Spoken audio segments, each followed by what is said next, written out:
अहम खबर वाकिरंदालू supreme court practice and procedure तरमीमी ऑर्डिनेंस काबीना में पेश करण जो इम्कान है। ज़रियन चवण है त काबीनामा ऑर्डिनेंस की मंजूरी वरती वेंदी। ज़रियन मूजिब तरमीमी ऑर्डिनेंस लागू थियण सां अदलिया की कार्रवाई लाइ अवाम लाइ दस्तियाब थींदी। ही अहम खबर नाज़रीन अवां सां शेयर कयूं पिया। Supreme court practice and procedure तरमीमी ऑर्डिनेंस काबीना में पेश करण जो इम्कान है। ज़रियन जो चवण है त काबीनामा ऑर्डिनेंस की मंजूरी वरती वेंदी। ज़रियन जो इहो भी चवण है त तरमीमी ऑर्डिनेंस लागू थियण सां अदलिया की कार्रवाई लाइ अवाम लाइ दस्तियाब थींदी। Supreme court practice and procedure तरमीमी ऑर्डिनेंस काबीना में पेश करण जो इम्कान है। ज़रियन जो इहो चवण है त काबीनामा ऑर्डिनेंस की मंजूरी वरती वेंदी। ज़रियन मूजिब तरमीमी ऑर्डिनेंस लागू थियण सां अदलिया की कार्रवाई लाइ अवाम लाइ दस्तियाब हूंदी। Supreme court practice and procedure तरमीमी ऑर्डिनेंस काबीना में पेश करण जो इम्कान है। ज़रियन जो चवण है त काबीनामा ऑर्डिनेंस की मंजूरी वरती वेंदी। ज़रियन मूजिब तरमीमी ऑर्डिनेंस लागू थियण सां अदलिया की कार्रवाई लाइ अवाम लाइ दस्तियाब थींदी। Supreme court practice and procedure तरमीमी ऑर्डिनेंस काबीना में पेश करण जो इम्कान है। ही अहम खबर अवां सां शेयर कयूं पिया। Supreme court practice and procedure तरमीमी ऑर्डिनेंस काबीना में पेश करण जो इम्कान है। ज़रियन जो चवण है त काबीनामा ऑर्डिनेंस की मंजूरी वरती वेंदी। ज़रियन मूजिब तरमीमी ऑर्डिनेंस लागू थियण सां अदलिया की कार्रवाई अवाम लाइ दस्तियाब थींदी।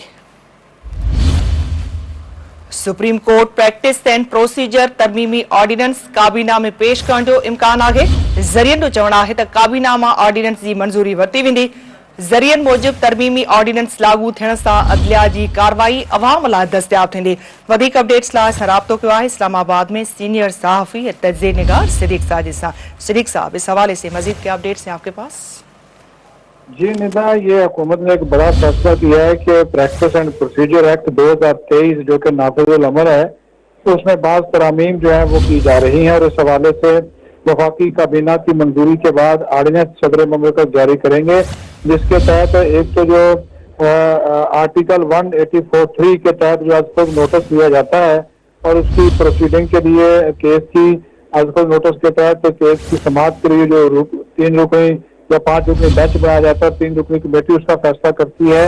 और उस 3 रुकनी कमेटी में अगर कोई जज जो है वो दस्तयाब ना हो तो चीफ जस्टिस ऑफ पाकिस्तान को यह इख्तियार दिया जाएगा कि वो कोई और जज जो है वो नामजद कर सके। दूसरा, जिस तरह आपने खुद बताया कि ये भी एक तजवीज की गई है कि जो भी कार्रवाई हो 184 के तहत तो उसकी जो प्रोसीडिंग है वो अवाम के लिए जो है वो पब्लिक हो और कमेटी की कार्रवाई भी अवाम के सामने जो है वो लाई जाए।